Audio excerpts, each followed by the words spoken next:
Daniel Holt was only 25 when he first arrived on the frontier colony of Vera 4. He was not a soldier, not a politician, not even an explorer. He was an engineer. While others dreamed about glory and battles in space, Daniel dreamed about circuits, power lines, and humming engines. He had grown up on Earth fixing old machines with his father, and now he was trusted with something far greater, keeping a young colony alive through the power of his hands and tools. The colony was not large, only a few hundred humans and several allied alien families. They lived among rough hills and glowing crystal fields that shone under the twin suns. Beyond the colony was a small alien settlement, home to the Lorani, a race with smooth blue skin and large luminous eyes. They were peaceful and curious, always eager to learn. The humans traded with them, shared stories, and sometimes worked together on farming and mining. Daniel enjoyed his work. Every day he repaired generators, cleaned filters, and adjusted the humming energy cores that kept lights glowing and water running. He was not famous, but he felt proud. Without engineers, he thought, no one would survive even a single week in this harsh but beautiful world. The broken converter one afternoon. Daniel received a call from his supervisor. Daniel, one of the Lorani villages is having trouble with their power converter. Go take a look. They asked for help. Daniel packed his tools and walked across the wide field. The path was surrounded by tall crystal flowers, each sparkling like glass under the suns. He had always admired the scenery here. It was quiet, calm, and untouched by the noisy cities of Earth. When he reached the Lorani village, many curious faces turned toward him. The Lorani were tall and thin with graceful movements. Their voices were soft and their homes were shaped from living plants that bent into roofs and walls. The elder of the village greeted him. Human engineer, thank you for coming. Our converter fails and we cannot store enough power from the sun crystals. Daniel nodded, put on his gloves, and walked to the machine. The converter was a gift from the human colony, designed to help the Lorani harvest energy safely. But it had stopped working. Daniel crouched down, opened a panel, and frowned at the burned wires. It will take some time, he said. But I can fix it, the elder smiled. We trust your hands. A curious child as Daniel worked, he felt a small presence near him. He turned and saw a young Lorani girl, perhaps no more than 9 years old in human measure. Her skin was lighter blue than the adults, her eyes bright and wide. She watched him with fascination as he adjusted wires and tightened screws. What are you doing? She asked in a voice full of wonder. Daniel chuckled. I'm fixing your machine. It makes power for your homes and you make light? She gasped. You command the crystals? Not command, Daniel corrected with a grin. Just guide. Machines are like children. If you are gentle, they listen. If you are rough, they break. The girl tilted her head. You are strange, human. But I like strange. Daniel laughed and kept working. The girl did not leave. She followed his every move, asking questions about every wire, every tool, and every spark. At first, Daniel tried to answer with short words, but soon he found himself enjoying the questions. It reminded him of his own childhood curiosity. When the machine finally hummed back to life, the village cheered. Lights flickered on, and the elder gave Daniel a small basket of glowing fruit as thanks. But the little girl had one more question. She looked up at him with those bright eyes and asked, Will you stay here forever? With us? Daniel wiped sweat from his forehead and smiled. Forever? No, I have to go back to the colony. There's always another machine to fix, but I want you to stay, she said stubbornly. You are funny. You make machines sing? Daniel laughed again, amused by her innocence. Tell you what, when you grow up, maybe I'll marry you. How about that? The girl's eyes grew even wider. Marry me, he winked. Yes, but only if you promise to become the smartest engineer in your people. Deal? The girl grinned, showing small, sharp teeth. Deal! The villagers laughed softly at the human's joke and the child's serious reply. Daniel thought nothing of it. It was only a playful moment, a harmless joke to make a child smile. Departure that night, Daniel walked back to the colony with the basket of fruit. He thought about the girl for a moment, amused by her boldness. Kids are the same everywhere, he muttered to himself. Then he forgot. Days turned into weeks, weeks into months. Daniel's assignment ended. He received orders to travel to another colony in a different system, where new challenges waited. Before leaving, he visited the Lorani village one last time. The elder thanked him again for his help, and the people gave him gifts of carved crystal charms. The little blue girl was there too. standing at the back of the crowd. She waved at him with both hands. "Don't forget your promise," she shouted. Daniel laughed and waved back. "Of course, little one. I won't forget." But when the transport ship carried him away, he did forget. Life in space was busy. New colonies, new repairs, new crises all filled his mind. The memory of the blue-skinned child faded like a dream. The years passing, 10 years went by. Daniel became older, stronger, more skilled. He repaired space stations that powered entire planets. He trained younger engineers who looked up to him. He worked under the stars, sometimes exhausted, sometimes proud, but always steady. He carried scars on his hands from burns and cuts, each one a memory of machines he had saved. He had little time for family, little time for love. His life was his work, and he believed that was enough. Sometimes, in quiet moments, he remembered the colony of Vera 4. He remembered the crystal fields, the peaceful Lurani, and faintly, the laughter of a little girl who had once followed him everywhere. But he thought it was just a small memory, nothing more. He never imagined that the joke he once made in passing, words thrown into the wind, was still alive in someone's heart. Closing of Part 1 on the frontier of human space. One engineer fixed a broken converter, told a playful joke, and moved on with his life. To him it was nothing important, but to the Lurini child with bright blue skin it was a promise. And promises in her people's culture were not forgotten. 10 years later, Daniel Holt would learn that even the smallest words can echo through time, louder than he ever expected. 10 years had passed since Daniel Holt walked away from the Lurini village, with a basket of glowing fruit in his hands and laughter in his ears.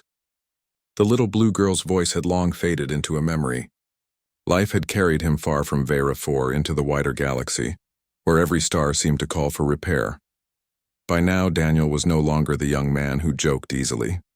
He was older, more serious, with lines on his face and a streak of silver in his hair. His name carried weight among engineers.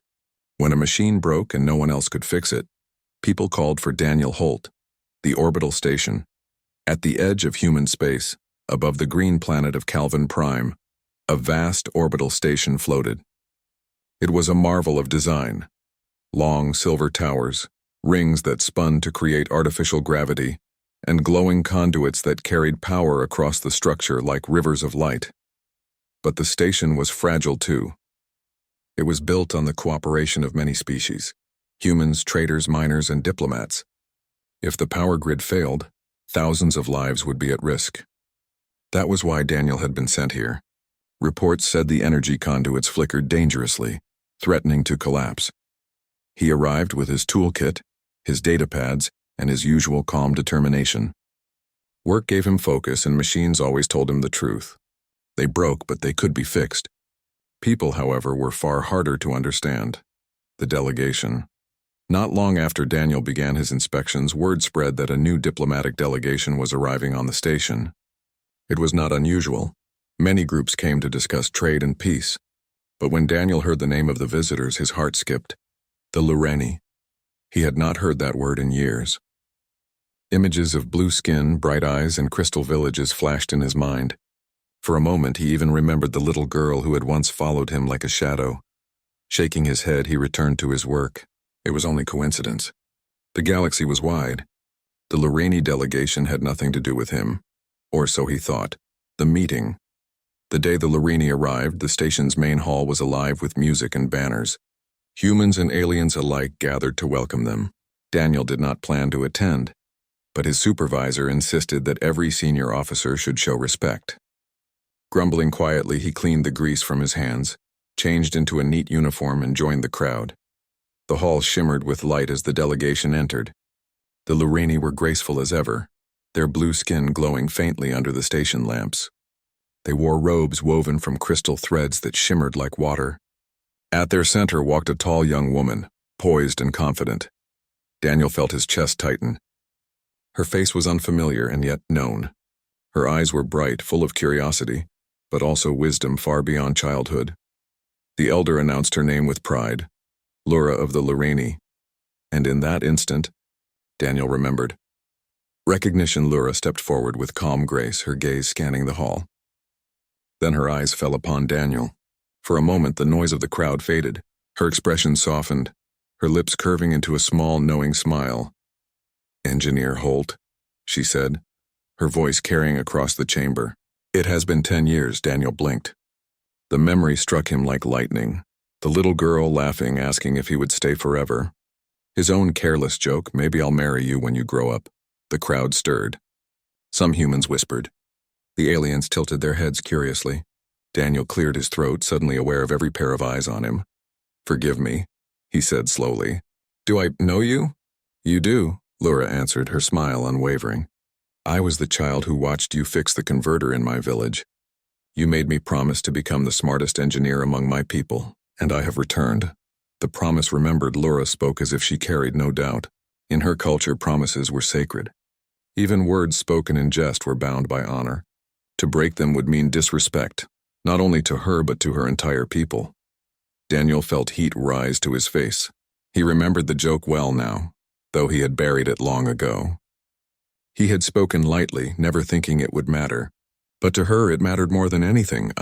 He began, struggling to find words. "That was a joke. You were only a child." "Perhaps," Laura said softly, "but in my heart it was a vow.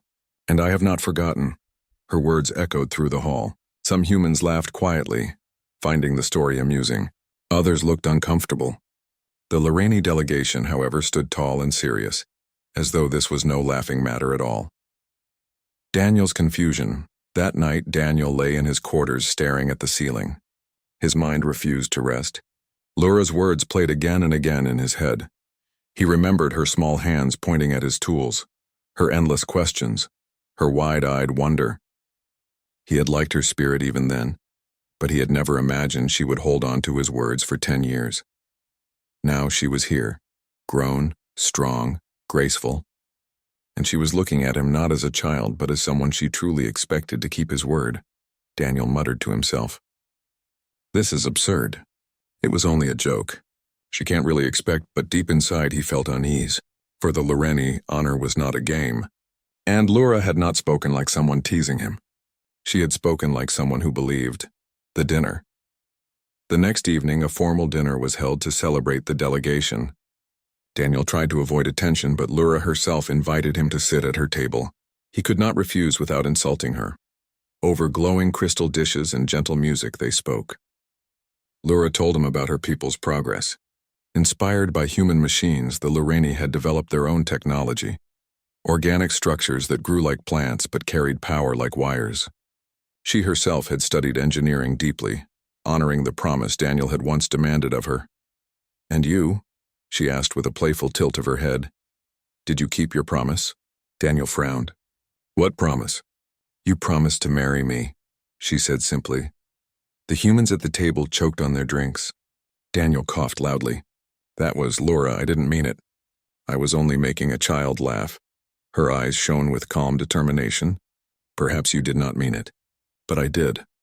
A new bond in the days that followed. Daniel could not escape Laura.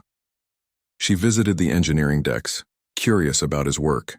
She asked questions as she had when she was a child, but now her knowledge surprised him. She was clever, skilled, and thoughtful. Together, they examined the station's failing conduits. Laura suggested a new method using crystal threads from her people, which could stabilize the unstable energy. Daniel, impressed despite himself, admitted that her idea might save weeks of labor. Slowly, the old memory of a playful child faded, replaced by the image of a capable young woman.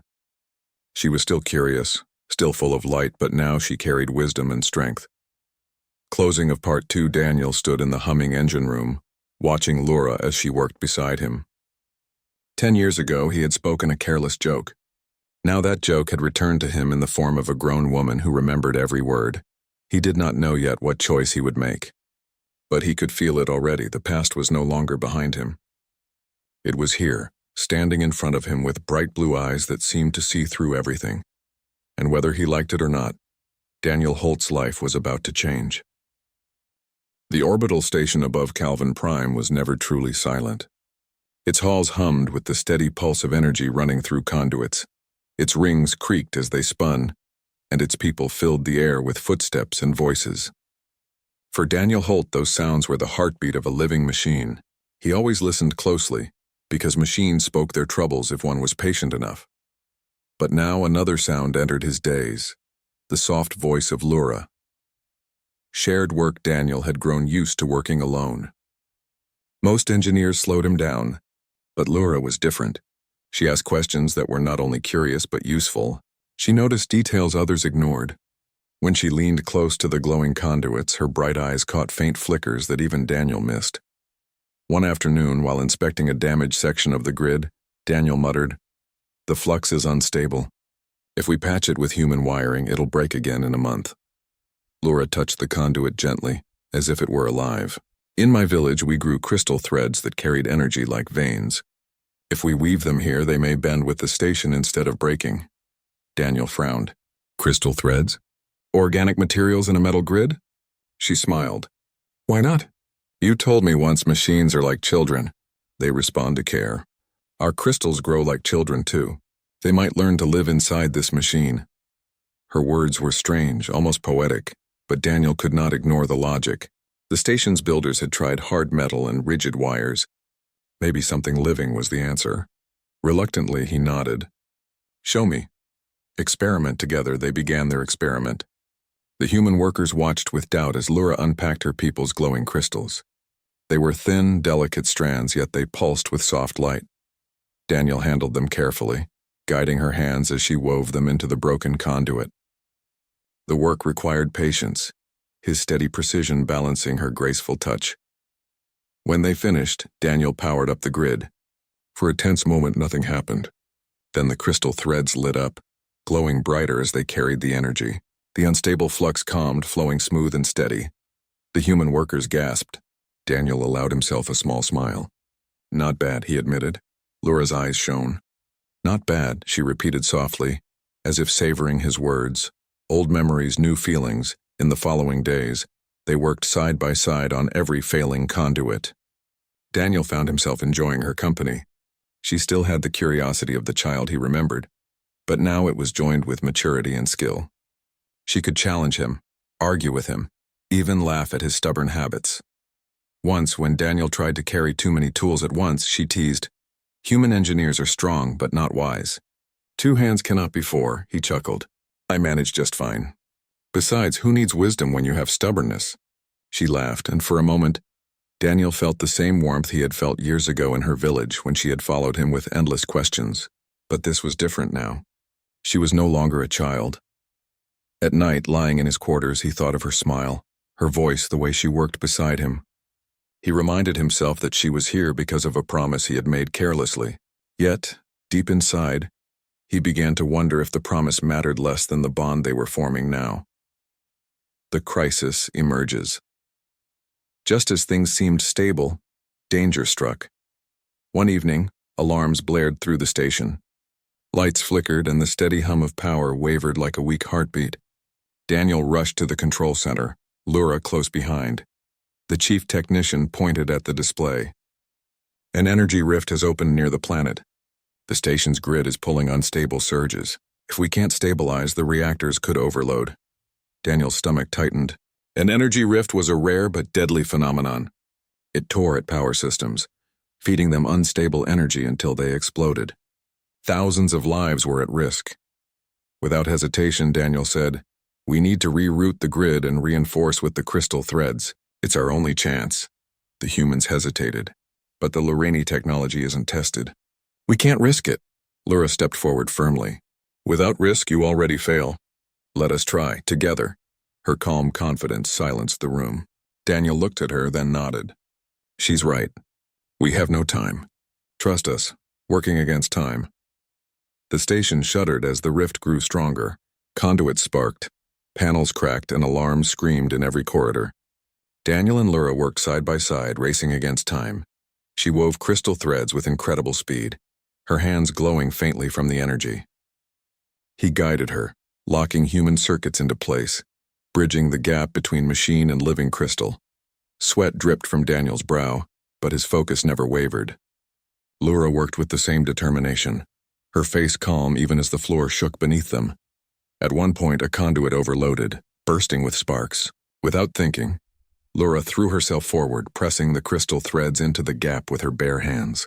The surge burned her palms, but she held firm until the energy stabilized. "Lura!" Daniel shouted, grabbing her arm and pulling her back. Her skin was singed, but she only smiled weakly. "You once told me machines are like children," she whispered. "Sometimes they must be guided with pain." Daniel's chest tightened with fear and admiration. She was brave, far braver than he had ever imagined. The saving moment hours passed like minutes. At last, with one final adjustment, the grid settled. The lights of the station glowed steady once more. The rift's energy was contained, guided through the crystal threads like water flowing into a calm river. The crew cheered. People hugged one another, relief flooding the room. Daniel, however, looked only at Lura. She was tired, her hands burned, but her eyes still shone with determination. "You saved them," he said quietly. "We saved them," she corrected. Daniel's realization later. As the station celebrated survival, Daniel found himself walking beside Lura in the quiet observation deck.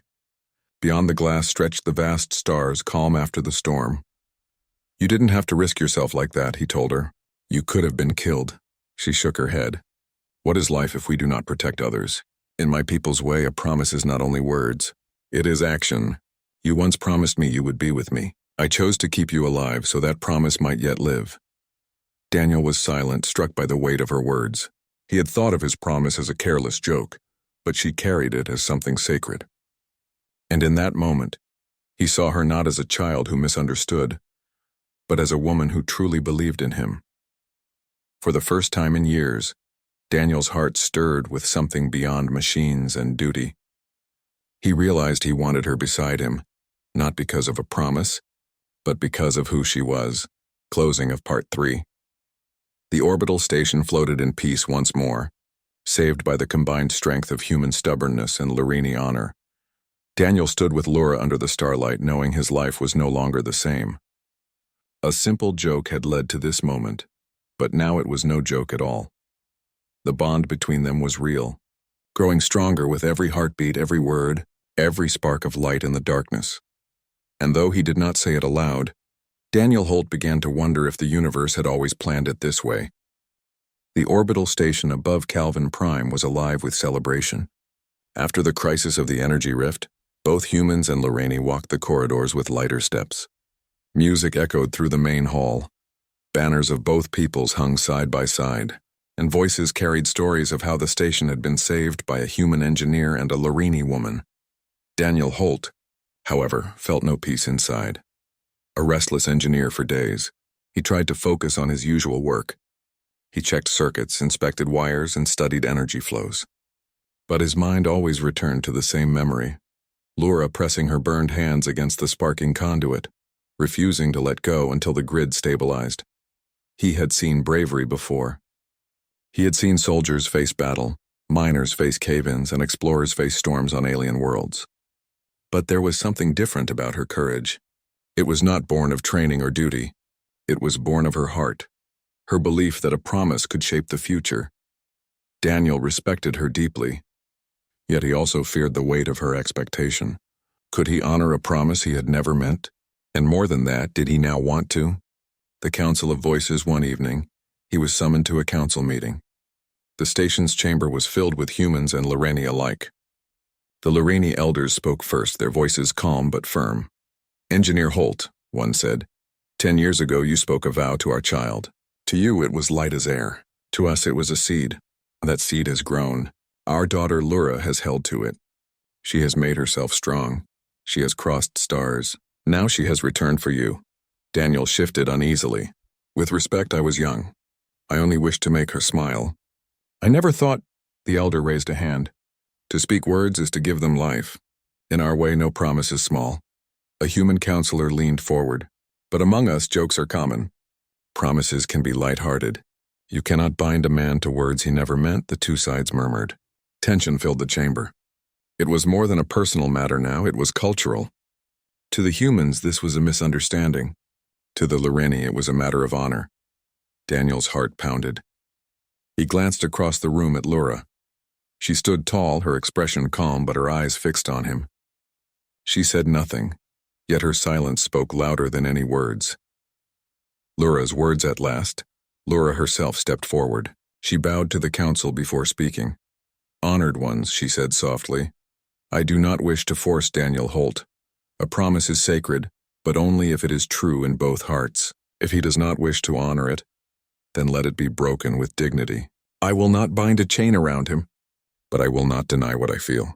From the day he spoke those words, I carried them as light within me. They guided me, they shaped me, and they made me who I am. I came not to trap him, but to stand beside him if he wishes it. Her words silenced the chamber. Daniel felt something stir in his chest. She had not demanded, not accused, not shamed him. She had simply spoken her truth. And in that truth he heard both strength and kindness. Daniel struggled that night. Daniel walked alone through the observation deck. Stars stretched endlessly outside the glass. He pressed his hands against the railing, his thoughts heavy. She deserves more than a joke, he whispered. She deserves the truth. He thought about his life. 10 years of service, machines, stations, and endless repairs. He had been proud, yes, but also lonely. He had given everything to his work. And yet in these few weeks with Laura, he had felt something he had not known in years. Warmth, laughter, a sense that his life could be more than wires and circuits. Was it truly so strange to imagine a bond with her? A talk between two later, he found Laura in the quiet gardens of the station. She sat among glowing plants from her home world, her burned hands wrapped in healing cloth. She looked up as he approached. "You are troubled," she said gently. Daniel sat beside her. For a long moment he said nothing. Then he sighed. "I don't know what to do, Laura. I never meant to bind you with my words. But you carried them for 10 years. That weight, it humbles me, but it also frightens me. I don't want to fail you." She turned toward him, her blue eyes shining softly. "You will not fail me if you speak with honesty. You fail only if you turn away from what you feel." Daniel met her gaze. "And what if I don't know what I feel?" Laura smiled faintly. "Then take time to learn. I will wait. I have waited 10 years. What is more if it brings truth?" Her patience touched him deeply. Few people had ever given him such grace. Another test, but fate was not yet finished testing them. Only days later, another surge rattled the station. This time it was not the rift, but a failing reactor core. If it collapsed, the blast could destroy half the station. Daniel rushed to the engine bay, and Laura followed despite her healing hands. The core was unstable, glowing with dangerous energy. The technicians panicked, unsure how to act. Daniel studied the readings. "We need to release pressure, but the manual controls are jammed." "I can reach them," Laura said. "My hands are smaller. I can slip inside the narrow chamber." Daniel's chest tightened. "No, it's too dangerous. The radiation," she cut him off. "And if no one acts, all will die. You once told me humans are stubborn. Let me be stubborn too." Before he could stop her, she slipped into the chamber. Her small hands worked quickly, pulling the controls, guiding the energy into the crystal threads. Sparks burned her arms, but she did not stop. Daniel shouted instructions, his heart hammering. At last, with one final twist, the core's glow dimmed. The pressure released. The danger passed. The room erupted in relief. But Daniel rushed to Laura, pulling her back into safety. Her arms were burned worse now, but she still smiled weakly. "You see," she whispered, "I keep my promises." Daniel held her close, shaken to his core. He realized then that she was no longer simply the girl who remembered his words. She was a partner who had risked her life for him, for everyone. Daniel's choice that night, as the station rested in safety once more. Daniel made his decision. He sought Laura in the healing ward. She was resting, her arms bandaged, her breathing calm. When she opened her eyes, he sat beside her. "Laura," he said firmly, "I can no longer pretend this is only a joke. You carried my words as a promise. And now I carry them too. I do not choose because of honor or pressure or expectation. I choose because I want to. I want you beside me, not as a memory, but as my future." Her eyes widened and tears of light shimmered there. "Then you accept?" He nodded. "I accept. Not because I must, but because I wish to." She reached for his hand, her touch warm despite the bandages. Then the promise is true at last. Closing of Part 4, the station floated quietly among the stars, its people safe once more. But inside Daniel Holt, storms had calmed too. The struggle between duty and feeling, between fear and honor, had led him here. He had made his choice, not just to honor a vow, but to embrace the bond that had grown from it. And as he sat beside Laura, holding her hand under the gentle glow of the healing lights, He knew the universe had turned his careless joke into something greater than either of them had ever imagined. The next step would not be about machines or crises. It would be about what came after, a life shared, a bridge between two peoples, and a promise made real. The orbital station above Calvin Prime was quiet that morning, its silver towers reflecting the soft light of the twin suns. Most of the crew had returned to work after the recent crises, but Daniel Holt moved slowly, his thoughts heavy yet calm. Today was not about machines. Today was about life, about choices, about the bond that had grown in the past weeks between him and Laura. Preparations. The station council had agreed to allow a symbolic ceremony. Not a political event, not a grand festival, but a simple acknowledgement of their bond. A bridge between humans and Lurini. Both peoples were represented, watching with curiosity and respect. Daniel walked through the corridors with his tools left behind, his uniform neat but unadorned. He carried no gifts, no symbols, only himself. Laura was waiting in the station's central garden, a place filled with glowing flora from her homeworld. The plants pulsed softly, casting blue and green light across the room. Her hands were fully healed now, and her blue skin gleamed under the soft luminescence. She looked up as Daniel approached. "Are you ready?" he asked quietly. She smiled, a gentle curve of lips that seemed to carry years of memories of courage, of patience. "As ready as the universe allows," she said. The ceremony. They stood together before the council, humans on one side, Lurini on the other. The elders of her people spoke first, their voices calm and full of authority. "Words spoken in honor, carried through years, are not lightly made," one said. "Today we witness not only a promise kept, but the choice of hearts aligned. Let these two stand as a symbol of trust, courage, and unity." The human counselors nodded. One stepped forward. Daniel Holt has faced challenges that tested machines and people alike. Today he faces a challenge of the heart. The choice is his, as it must always be. Daniel looked at Laura. She did not hold expectation in her eyes, only patience and warmth. He took a deep breath. "The human answer, he began, his voice steady despite the tremor in his chest. 10 years ago I made a careless joke.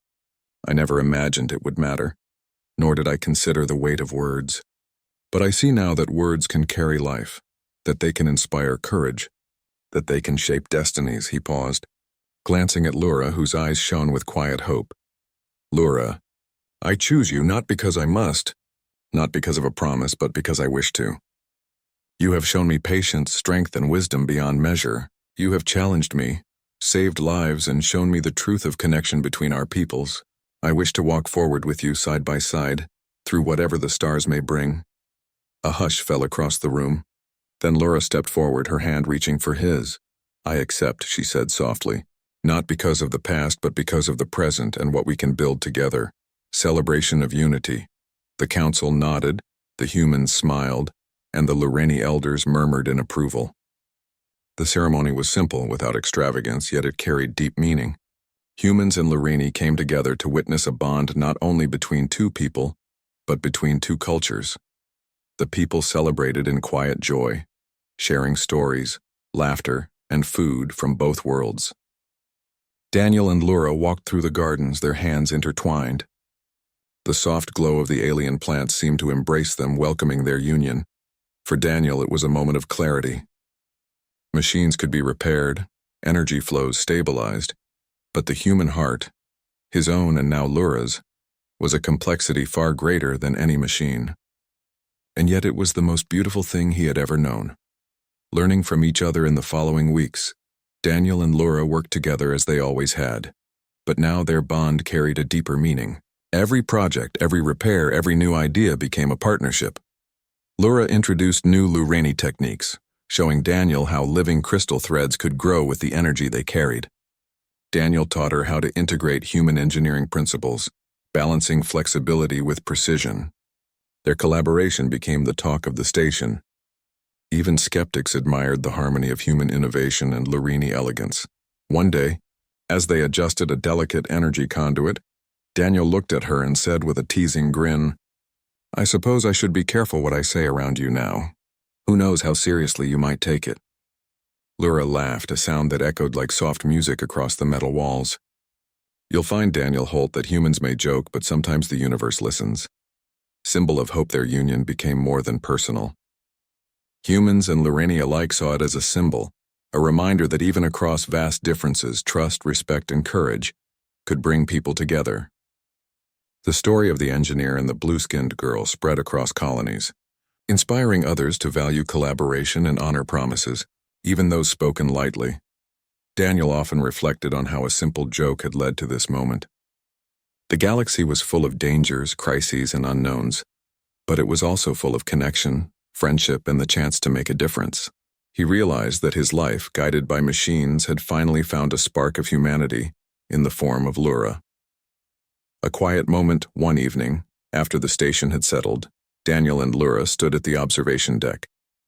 The stars stretched endlessly before them, a tapestry of light and possibility. "Do you ever regret returning?" Daniel asked quietly. Lura shook her head. "Not once. The journey was long, the wait was hard, but every moment brought me here. And now it feels right," Daniel smiled. "It does. You've changed more than my work, Lura. You've changed me." She leaned against him, her hands resting lightly on his arm. "And you've changed me, Daniel. You taught me to see possibilities, to trust in courage, to face challenges without fear." Together, they watched the stars, silent but content. Around them, the station thrummed with life, a reflection of the harmony they had created between humans and Lorraine. Looking forward, the months that followed were filled with work, discovery, and shared moments of quiet joy. Daniel and Lura continued to explore ways to merge human engineering and Lorraine innovation, creating structures, machines, and energy networks that were stronger, more adaptable, and safer than ever before. Their relationship deepened with every shared challenge. They laughed, learned, and occasionally argued over design choices, but always with respect and curiosity. The bond that began as a joke had grown into something real, powerful, and enduring. For Daniel, life had become richer, fuller. The galaxy still held dangers, but he no longer faced them alone. And for Lura, the promise she had carried for 10 years had finally found its home. Not in obligation, but in choice. Closing of the story years later, when young engineers and curious aliens asked about the strange partnership between the human and the Lorraine, Daniel would smile and say, "It all started with a joke," and Lura would laugh beside him, adding softly, "Sometimes jokes are the way the universe speaks." Their story became legend, not of battles or stars conquered, but of courage, curiosity, and the simple human spirit that could turn a careless word into a lifetime of connection. In the vast, shining galaxy, Daniel Holt and Lura stood together, a reminder that even the smallest spark, a joke, a promise, a kind word, could light the way across worlds. And in that light, humans and aliens alike saw what was most powerful about humanity: the heart to care, the courage to act, and the wisdom to honor the bonds we create.